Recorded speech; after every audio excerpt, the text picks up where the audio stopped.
एक बार एक गरीब परिवार था। उस परिवार में पति, पत्नी और उनकी एक छोटी बेटी रहती थी। घर इतना छोटा था कि बरसात में छत टपकती थी और गर्मी में दीवारें जलने लगती थीं।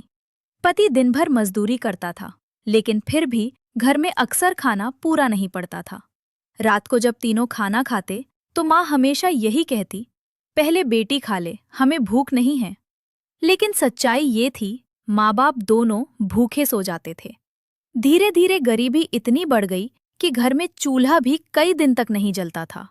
एक रात पति ने दुखी होकर आसमान की तरफ देखा और बोला, हे भगवान, क्या हमारी किस्मत कभी बदलेगी?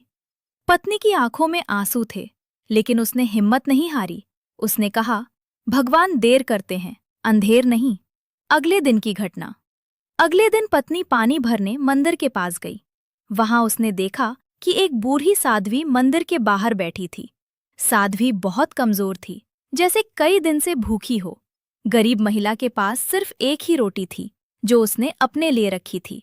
उसने सोचा, मैं भूखी रह लूंगी, लेकिन ये माँ भूखी ना रहे। उसने वो आखिरी रोटी साध्वी को दे दी। साध्वी मुस्कुराई और बोली, बेटी, तुमने मुझे रोटी नहीं, अपना दिल दिया है। महिला ने विनम्रता से कहा, माँ, हमारे पास देने को कुछ नहीं, बस भगवान का नाम है। साध्वी ने आंखें बंद की और कहा, आज से 7 दिन तक एक छोटा सा काम करना, तुम्हारी गरीबी खत्म हो जाएगी। महिला हैरान रह गई। साध्वी ने बताया उपाय।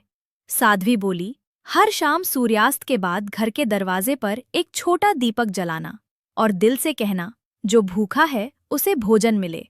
महिला ने पूछा, बस इतना ही? साध्वी मुस्कुराई, बस इतना ही, लेकिन सच्चे मन से। उपाय शुरू। उस दिन से महिला रोज शाम को दीपक जलाने लगी। पहला दिन कुछ नहीं हुआ, दूसरा दिन कुछ नहीं हुआ, तीसरा दिन फिर भी कुछ नहीं हुआ। पति बोला, ये सब बेकार है, लेकिन पत्नी ने कहा, विश्वास कभी बेकार नहीं होता। चमत्कार शुरू 7वें दिन। पति काम से लौट रहा था कि रास्ते में उसे एक आदमी मिला। उस आदमी की गाड़ी खराब हो गई थी और उसे मजदूर चाहिए था। पति ने मदद की और गाड़ी ठीक हो गई।